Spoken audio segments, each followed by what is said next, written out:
Dos venezolanos homenajeados en el exterior. José Antonio Páez y Teresa Carreño.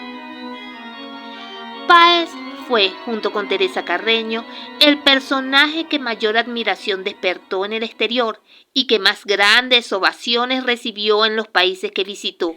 El general José Antonio Páez y la pianista Teresa Carreño llamaron profundamente la atención como polos de interés mundial por su extraordinaria fama lindante con la leyenda y el mito. Dondequiera que estuvieron, causaron conmoción pública, ya que toda la ciudadanía deseaba conocerlos, verlos de cerca, admirarlos, rendirles el tributo de su admiración. En el caso del general Páez, en Filadelfia, Nueva York y Washington, la gente se lanzó físicamente a las calles para ver al glorioso guerrero.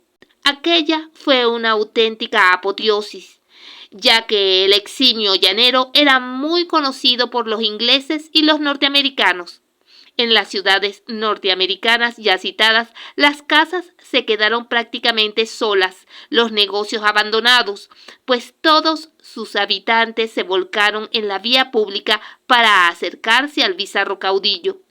Era la leyenda de los llanos de Venezuela, el rey sin corona de la inmensidad, la historia hazañosa del guerrero indomable que, acompañado por 100 de sus lanceros, dio las batallas victoriosas de las queseras del medio con la recordada frase "devuelvan caras". ¿Fue muy rico el general Páez en sus últimos años? Al contrario, el general Páez murió tan pobre como había nacido. ¿Cómo se conoció en Venezuela la apoteosis de Páez en el exterior? En una carta para su esposa, le relató la recepción de Nueva York y le habló de los discursos que fueron pronunciados en su honor. Y luego, cuando fue a Europa, el rey de Baviera le tributó grandes honores. En París, Napoleón III lo abrumó con sus manifestaciones de simpatía, de consideración y de aprecio. El emperador francés y su esposa, la emperatriz Eugenia de Montijo, lo invitaron al Palacio Imperial al bautizo de su primogénito.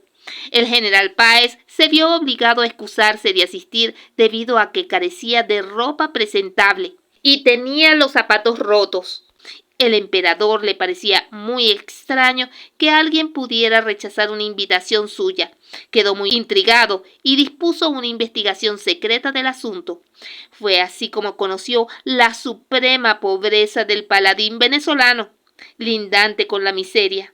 Entonces le envió a uno de sus sastres para que le hiciera un uniforme de mariscal francés.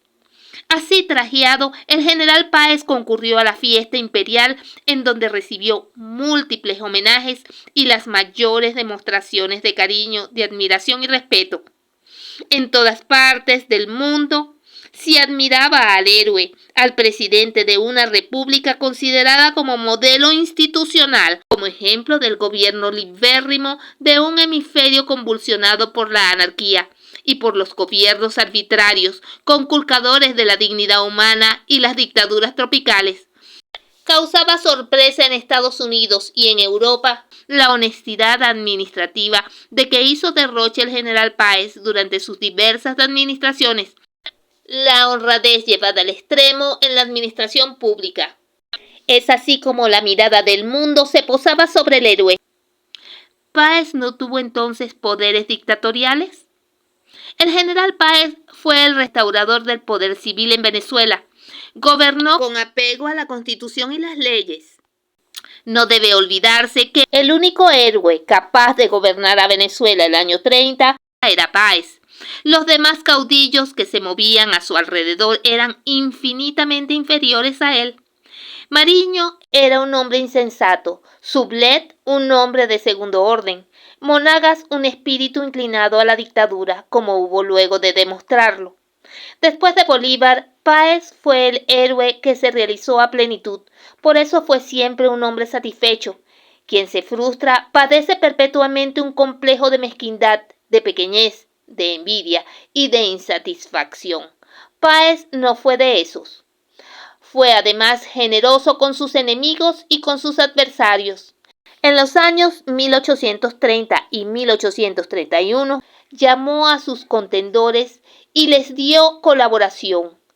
Con Oliari fue extraordinariamente magnánimo, a pesar de que cuando el llanero iba a ser procesado en Bogotá, Oliari propuso llevarlo a la capital colombiana amarrado. En reiteradas ocasiones se ha acusado a Páez de ser el primer terrateniente de su época, el hombre más rico, con mayor cantidad de esclavos. Pero no debe olvidarse que ese era el medio del tiempo. Había que vivir de las haciendas, poner a los soldados a trabajar los campos, porque no había numerario para pagarles en las arcas del Estado. El presidente ganaba 4.000 bolívares mensuales y casi nunca recibía su sueldo por escualidez fiscal. Y tanto fue así que las haciendas de Páez ubicadas en los valles de Aragua pasaron sucesivamente por las manos de todos los caudillos hasta llegar a Juan Vicente Gómez, López Contreras y Medina Angarita.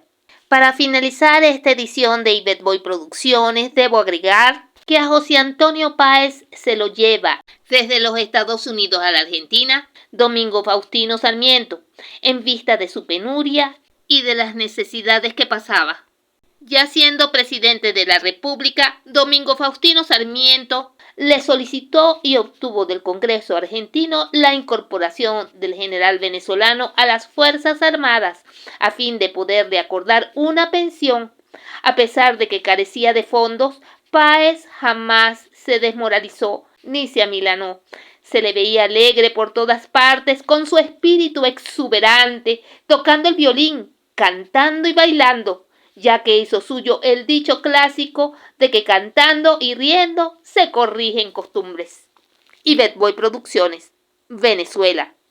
El extracto contenido en este video pertenece al doctor Antonio Arellano Moreno, quien fuera miembro de la comisión designada por la Academia Nacional de la Historia para organizar los homenajes a la memoria del vencedor de las queseras del Medio, al cumplirse 100 años de su fallecimiento en la ciudad de Nueva York.